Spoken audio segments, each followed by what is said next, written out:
We are just about 60 hours away from the India versus England second semi-final in Adelaide. By the way, if you have to look at World Cup context, India versus England, they are playing in Australia after a gap of 30 years. There have been very few contests between India and England in Australia.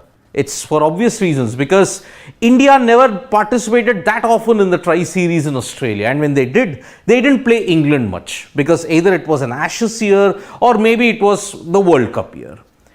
India and England have played 4 times in Australia, but it is Joss Butler's side who hold the advantage. Although they may hold an advantage, but India hold the edge in Adelaide, and I will come to it as to why. So India versus England in Australia, this is the first ever T20I that both sides will play down under. Earlier they had played 4 ODIs and England lead 3-1 in it. And India and England, the contests in Australia is now over 37 years old, because they first started playing in 1985, and that was the year where India saw double glory.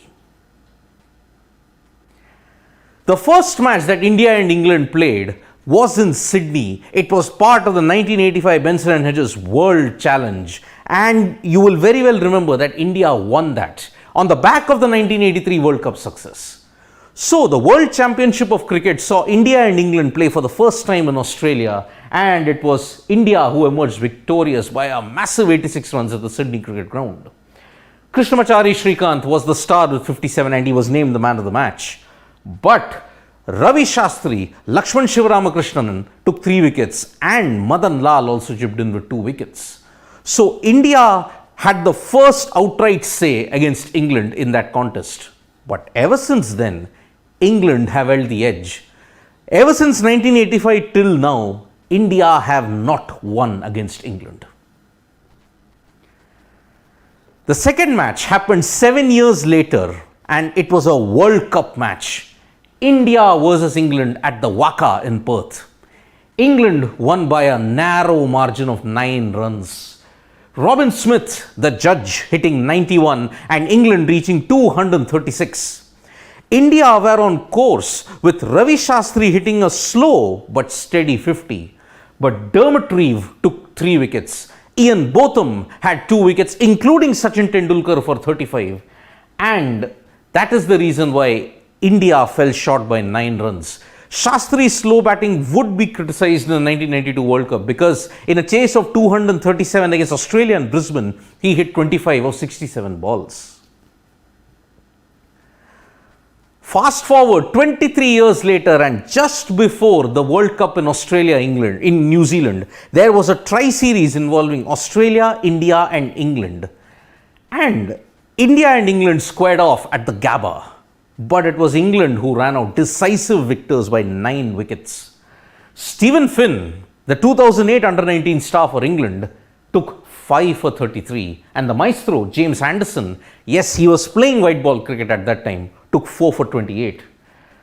India could not manage much, with Stuart Binney scoring just 44. But it was Ian Bell and James Taylor, Bell with 88 and Taylor with 56, as England romped home to a 9-wicket win. Further hurt would come to India in the last league game that they had in Perth. Remember, India's game against Australia was washed out in Sydney, and India had lost to Australia in Melbourne, with Stark taking 6 wickets.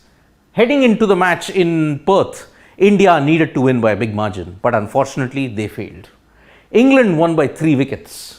Taylor top scored with 82 as they chased down 201, but it was a pretty close game. Stuart Binney with 3 wickets, Mohit Sharma with 2 wickets, but it was Joss Butler and James Taylor, 82 and 67 respectively, that helped England win. And Rahane in that game, Ajinkya Rahane had hit 73, but that was the only notable contribution. Otherwise, a sorry display from India in that tri-series heading into the World Cup.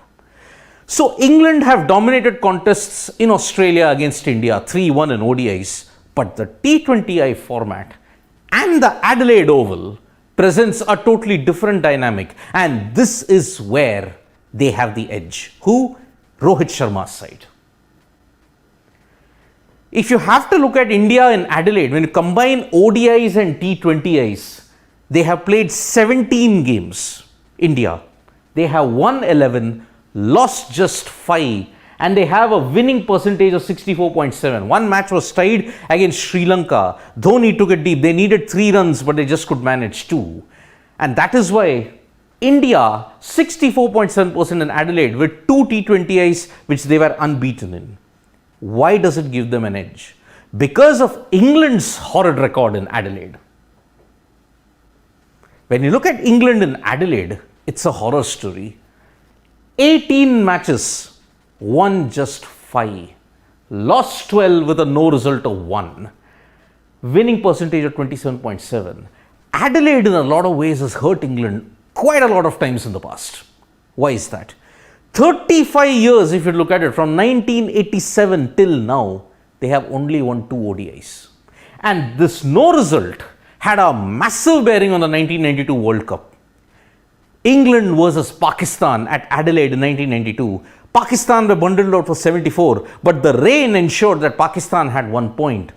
England had lost that opportunity to knock Pakistan out, and 2 weeks later, Pakistan hurt them spectacularly in Melbourne by winning the World Cup final.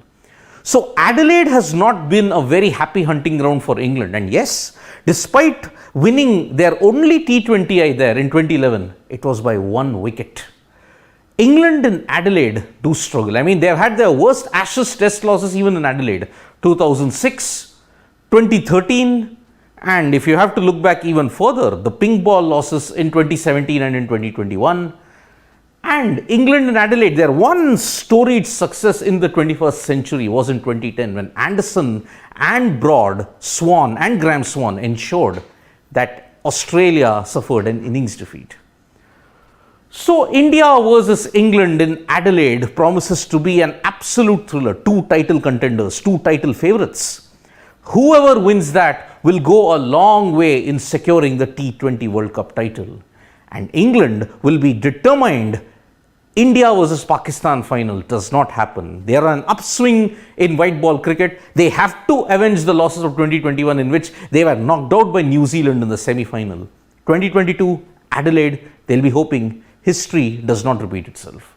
Thank you so much, folks, for joining us for this live. We'll be back with more updates from Sports Today. Press the like, comment and share button. We are also there on Facebook, Twitter and Instagram. Thank you.